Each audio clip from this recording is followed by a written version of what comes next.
to be Christ and Christ crucified. That's the core of Orthodoxy and the heart of the faith. From the time of the apostles at Pentecost is what they preached, Christ and Christ crucified. The early church fathers, reading the early church fathers, it was the person of Jesus Christ, crucified, risen, and glorified, that was proclaimed in the age of the martyrs, and then after Constantine and the ecumenical councils.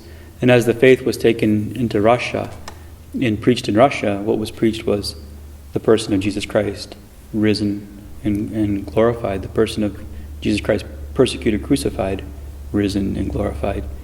And as the Orthodoxy is brought here to the West and to America, its heart is, and its core is Christ crucified. And that is expressed in many ways, I think, so tangibly through our worship, which is a Christ-centered worship. It's concretized in the mission work of the church as it preaches the gospel, as it goes out into the world to feed the hungry and clothe the naked and visit the sick and visit the imprisoned. There's a story one of my seminary professors told me. He taught a class for 2 hours one day, and I don't even know what he was teaching about. But when the class was over, he was walking out the door, and a seminarian came up to him and pulled him off to the side and said, "Professor, do you know that you taught for 2 hours? And in that 2-hour time, you never once mentioned the person of Christ." And he was surprised by that. And he's made sure that he always, when he teaches, that he mentions Christ, because Christ is the very content, the very heart, the very core of Christianity and of Orthodoxy. Without Christ, there's simply nothing. And this is not just Christ, but it's the person of Christ. The person of Christ who became incarnate in a particular place, in a particular time, and particular things happened to that Christ. He was crucified, he was persecuted, he was risen, and he was glorified.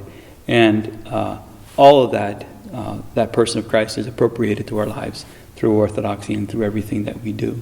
So the heart, the core, the center of Orthodoxy is Christ and Christ crucified and risen and glorified.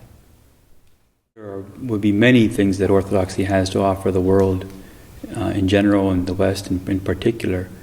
On a very practical level, the Orthodox have a deep sobriety that runs through the history of Christianity. Orthodoxy has seen in its experience so much persecution, so much controversy, so much difficulty, and it has not wavered from the faith. It has stayed the course throughout history. And there's wisdom that comes from that the Orthodox have to them, that I think that in a rapidly changing modern world is valuable, is important. Orthodoxy has kept the faith, has kept the faith of the apostles through the centuries.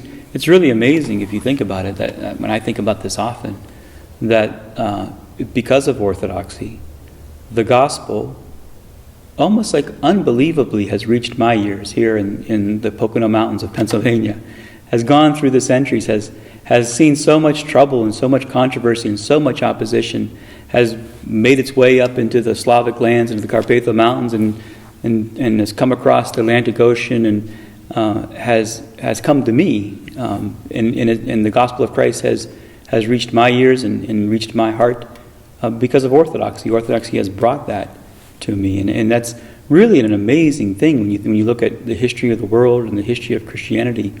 And certainly that's by the grace of God, but by the grace of God working within the church, within the Orthodox Church. And I think that the Orthodox Church can and will continue to bring the faith of the apostles to this world that's tortured in so many ways. There are so many problems going on now in Christianity, in the Protestant world and even the Roman Catholic Church.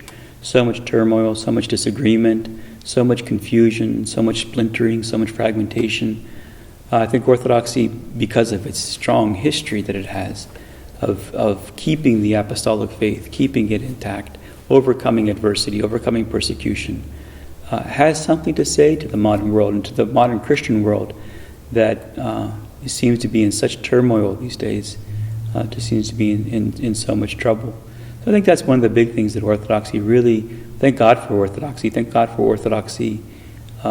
the world, and that it's come to the New World, and that it's here in the West, and it can show us, it can teach us how to keep the apostolic faith, how to preach it, how to proclaim it in any world, and most especially in our modern Western world.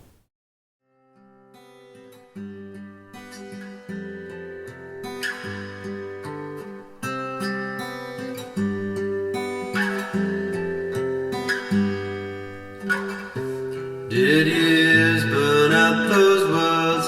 Did a voice whisper absurd? Did your mind comprehend and ask if you'd last till the end?